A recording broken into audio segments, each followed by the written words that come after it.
All right, let's dive into a scenario that's been making the rounds lately and has stirred up quite a bit of buzz among Bears and Giants fans alike.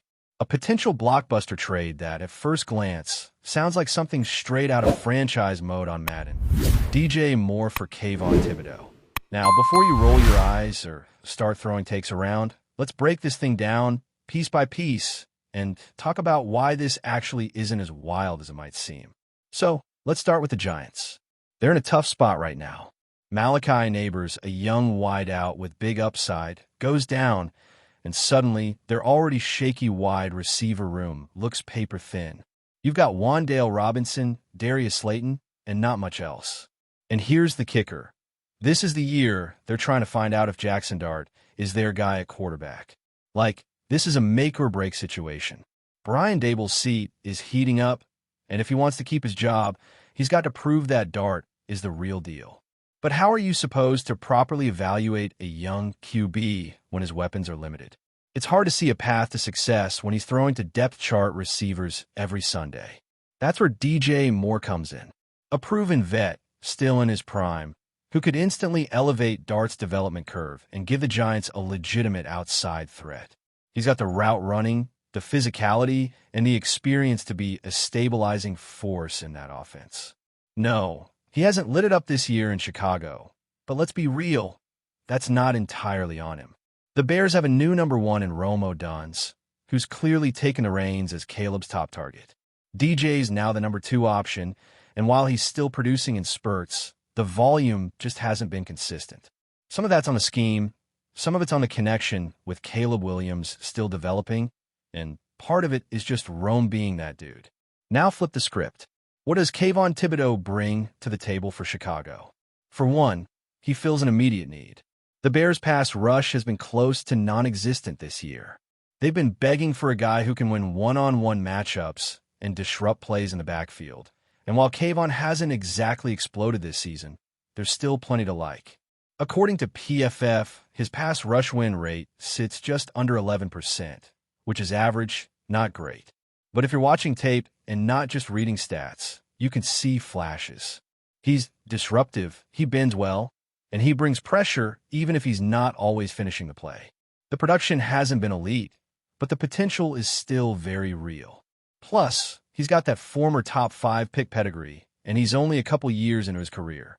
Contract-wise, he's on a rookie deal, so financially it makes sense for the Bears. You could absorb his cap hit this year without blinking, and next year he'd be on the 5th-year option at just under $15 million, a very manageable number for a starting edge rusher. And the best part? You wouldn't have to extend him immediately. You get the rest of this season and all of next to evaluate him further. If he balls out, you reward him.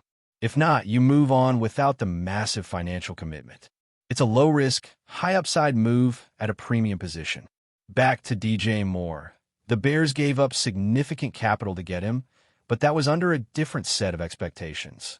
Now, with Rome emerging and guys like Luther Burden waiting in the wings, you've got a bit of a logjam at receiver.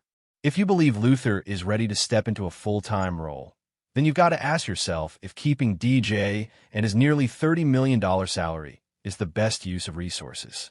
That's the key to this whole thing. It's not about DJ being a bad player. Far from it. It's about fit, role, and allocation of money and assets. If Rome is your number one and Luther is on the rise, DJ becomes a very expensive number 3. That's not great roster construction. From New York's perspective, they'd absolutely love a guy like Moore in their offense. He brings stability, leadership, and production. Jackson Dart would benefit immediately, and Brian Daboll would finally have a real weapon to design his offense around. It gives the Giants a fighting chance to turn their season around and get a real evaluation on their young quarterback before making long-term decisions. And again, if they believe in Dart, then surrounding him with talent is non-negotiable.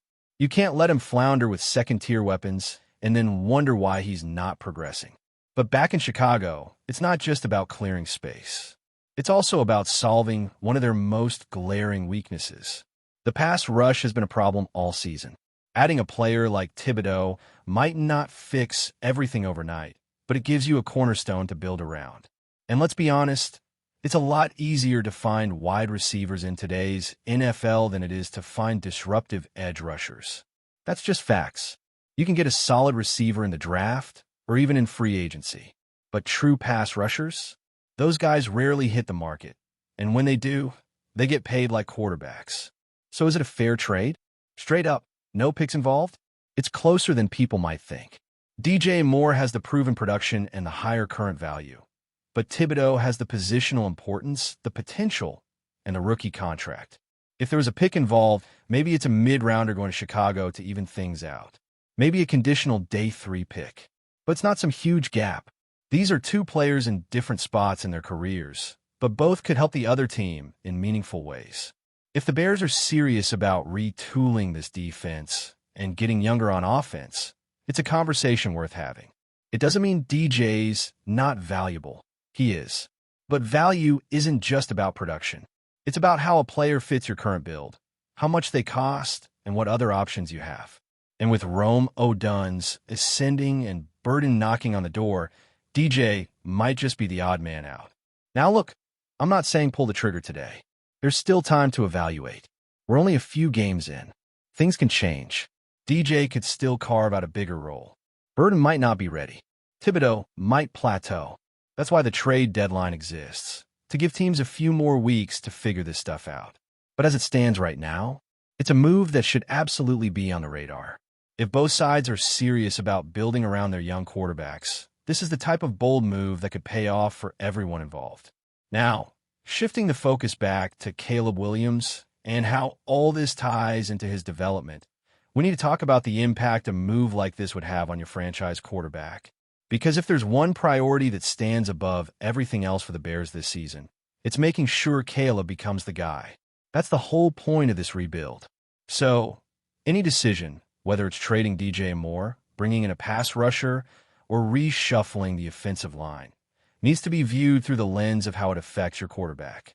And right now, even though the chemistry between Caleb and DJ hasn't been perfect, taking away a veteran receiver from a young quarterback mid-season isn't a small thing. That kind of move could shake a developing player if you're not confident he's got enough support elsewhere. That's the balancing act. You want to upgrade your pass rush and your defense, sure, but not at the expense of your quarterback's growth. Especially not when he's just starting to find his rhythm. The passing game has basically been carrying the offense so far. The run game has been non-existent, and Caleb is making it work through the air. That says something about his ability to adapt, create, and lead, even without a balanced attack. So, before you go pulling weapons away from him, you better be confident that Rome Odunze and Luther Burden can completely handle the load. Otherwise, you risk disrupting the very thing that's keeping you competitive right now. And look, it's not like DJ Moore has been a ghost. His numbers aren't elite, but he's still drawing coverage, still helping stretch the field, and still producing when his number gets called. You could even argue that the Bears have missed opportunities to use him more effectively. There have been moments where you wonder why he didn't get targeted more, why plays weren't drawn up specifically to get him in space. That's part of the coaching staff's responsibility. If they're not utilizing one of their most experienced offensive weapons to his full potential, that's on them. Trading him without ever truly maximizing what he brings feels like giving up early, especially when the offense is still very much a work in progress. But again, the other side of this is resource management. You're paying DJ over $27 million a year. That's a serious chunk of the salary cap. If he's not going to be the focal point of your offense anymore, and if Rome and Luther are your future at the position, then you have to consider whether that money is better spent elsewhere. Whether it's on fortifying the offensive line, upgrading the defensive front, or locking in future extensions for young players. Cap flexibility is crucial when you're building around a young quarterback on a rookie deal. This is where someone like Kayvon Thibodeaux becomes such an intriguing option. He's still on a rookie contract, has real upside, and plays at a premium position.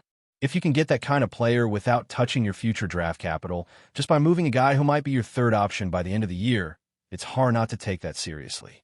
The Bears haven't had a true game-wrecking edge rusher since Khalil Mack's prime.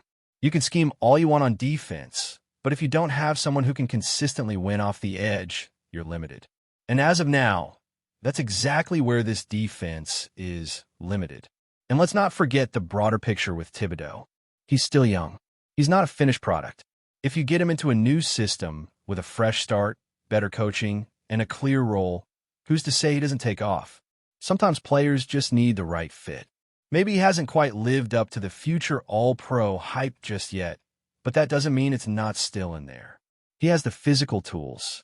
He has the college pedigree. He has shown flashes in the NFL. The question is whether Chicago believes they can be the place where it all comes together. This kind of trade would also be a signal to the team, to the fans, and to the league that the Bears are serious about building a contender, not just coasting through another year of mediocrity. It says they're willing to make aggressive, calculated moves to improve the roster and balance both sides of the ball. That's what smart teams do. They recognize windows, they manage contracts, and they don't let nostalgia or attachment cloud their judgment when it comes to making the team better. Now, zooming out a bit, let's talk about where the Bears really need to go from here, trade or no trade. The offensive line remains a big question mark. There's potential, but potential doesn't win games. They still need to figure out if they have a long-term answer at left tackle. If not, that becomes a top priority next offseason. Same goes for the running game. You can't keep leaning on Caleb to be everything. Eventually, you need balance. You need a ground attack that defenses have to respect. Otherwise, you're putting too much pressure on a young QB, and that's not sustainable. There's also the conversation about defensive line depth in general. Even if you land Thibodeaux, that alone doesn't fix the unit. You still need interior presence, rotation, and long-term depth. There's work to be done there, and it might require both free agency and the draft to really get it right. But again, adding one young, dynamic piece like Thibodeaux would at least give you a building block, someone you can anchor the line around while filling in the rest. Back to DJ Moore for a moment. A lot of fans get emotional about trades like this, and that's fair. He's a good player, a great teammate, and someone who's done everything right since coming to Chicago.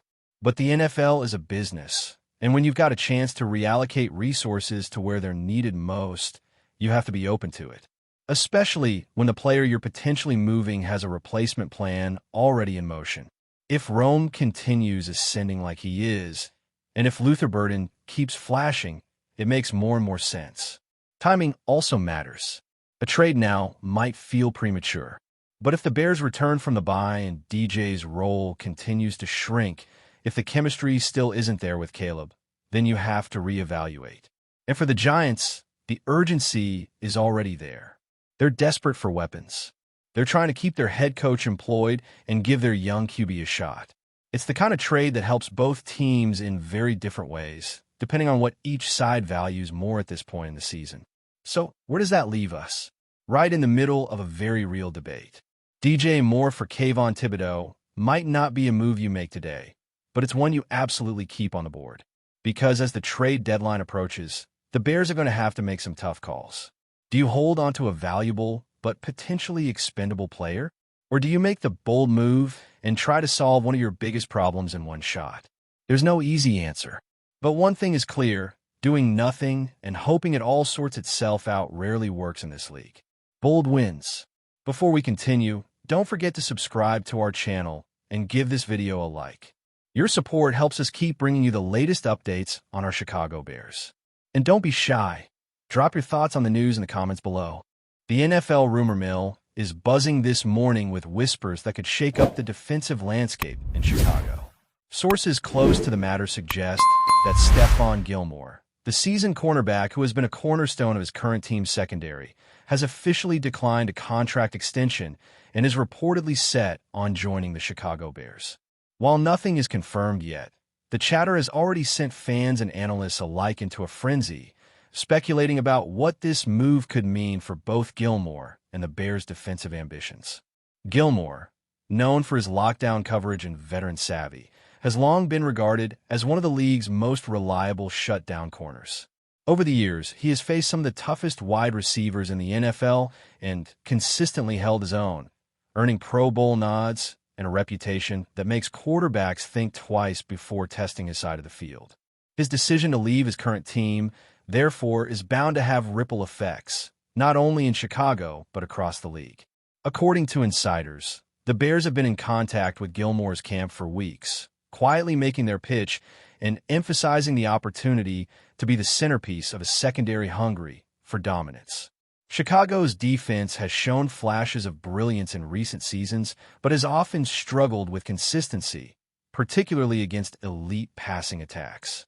Gilmore's arrival could instantly transform their backfield into one of the most feared units in the league. Rumors suggest that the Bears are willing to offer a competitive deal that reflects Gilmore's veteran status, potentially including incentives that reward high-level performance and leadership on and off the field. Fans are already imagining scenarios in which Gilmore teams up with the Bears' existing defensive talent, creating a unit capable of pressuring quarterbacks while shutting down opposing receivers. Analysts are debating how his presence could impact the team's draft strategy, as a lockdown corner might shift priorities toward other positions of need. While it remains to be seen whether the deal will officially close, the whispers alone have injected a wave of excitement into Soldier Field, hinting at a possible shift in the balance of power in the NFC North. For now, the story remains in the rumor stage, but if these reports hold true, Stefon Gilmore's choice to join the Bears could mark one of the most talked-about defensive acquisitions of the season, stirring speculation, anticipation, and a lot of what-if conversations across the NFL landscape. That's it for this update. If you enjoyed the video and want to stay updated with exclusive news about our Chicago Bears, be sure to subscribe to our channel and hit that like button. We can't wait to hear your thoughts in the comments. See you in the next video.